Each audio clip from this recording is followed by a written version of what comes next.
Welcome to the Living with Narcissists podcast, where the first recommendation is don't. But unfortunately, that's not always possible. So this is your haven for validation, insight, strategies, and resources. So let's get started.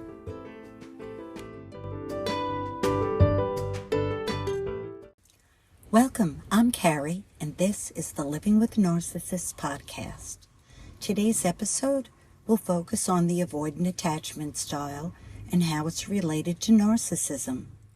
Research has shown that it's more likely that a classic overt grandiose narcissist is high in avoidant attachment, so it's clear that there's a significant overlap between classic overt grandiose narcissism, NPD, and avoidant attachment.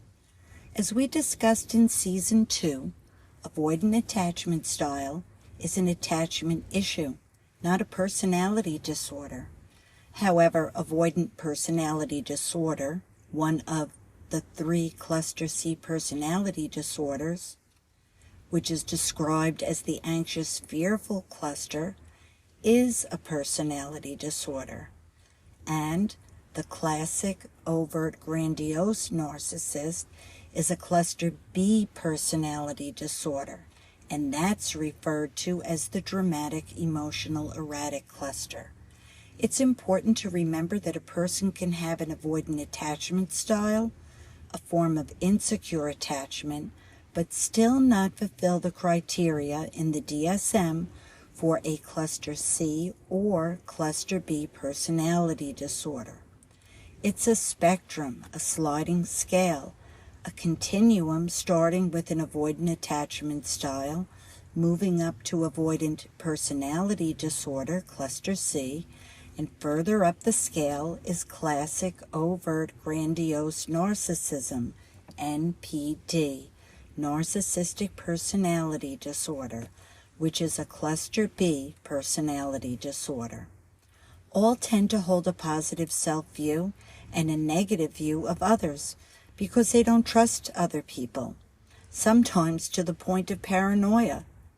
Because they distrust others, they dismiss the need to have deep connections and form close relationships. Therefore, they seek relationships on a superficial level to avoid emotional intimacy. Avoidant individuals appear to have high self-esteem and put a lot of importance on their independence. But although they appear to be confident and extroverted and might have many friends and sexual partners, these relationships are shallow.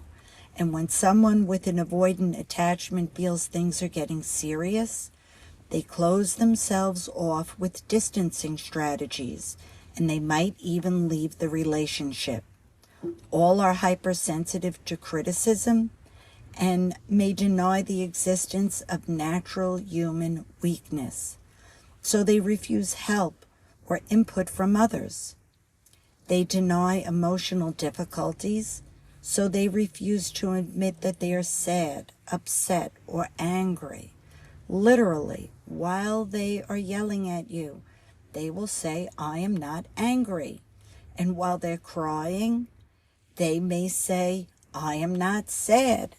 They may even dismiss their own needs like hunger or fatigue, and they may choose to not fulfill them. Overt grandiose narcissists show extreme levels of dismissiveness and see other people as inferior with little recognition for their autonomy and dignity. To the overt grandiose narcissist, other people are seen as providers of attention, admiration, and gratification, narcissistic supply. A person with NPD, a classic overt grandiose narcissist, could be described as a person with an extreme form of avoidant attachment disorder, in combination with entitled and grandiose views of themselves, as well as a tendency for manipulative and exploitive behaviors. Unlike classic overt grandiose narcissists, people with avoidant attachment style and avoidant personality disorder don't believe they're superior or that they're entitled to special treatment and unconditional admiration. While individuals diagnosed with a cluster C avoidant personality disorder may use manipulation to get their needs met when they feel vulnerable or if they're uncomfortable with closeness and intimacy, this is very different and unlike the classic overt grandiose narcissist who manipulates others to gain power, feel superior, and receive adoration. Narcissistic supply, which affirms the narcissist's grandiosity. The development of avoidant attachment style, avoidant personality disorder, or full-blown NPD, can develop as a child becomes used to their needs being rejected and dismissed. That is one path. However, in stark contrast, another path to narcissism can also develop because of a caregiver's overindulgence of and submissiveness to the child. The child learns that they're entitled to unconditional special treatment, and they come to expect this from other people. When they enter the real world, they realize that people aren't focused on satisfying their entitled needs. This conflicts with their sense of grandiosity, so they dismiss that person's importance. However, they will interact with that person if they want to exploit them to satisfy their own needs. So that explains the similarities and differences between avoidant attachment style, avoidant personality disorder, and NPD, narcissistic personality disorder. The next episode will explore the attachment style of covert, vulnerable narcissists who are more aligned with a disorganized attachment style.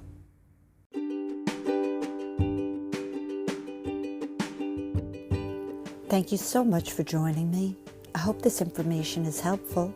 If you like my content, please choose to follow, subscribe, or provide a rating so I can share this information with more people and you don't miss out on future episodes. I look forward to sharing more in the future.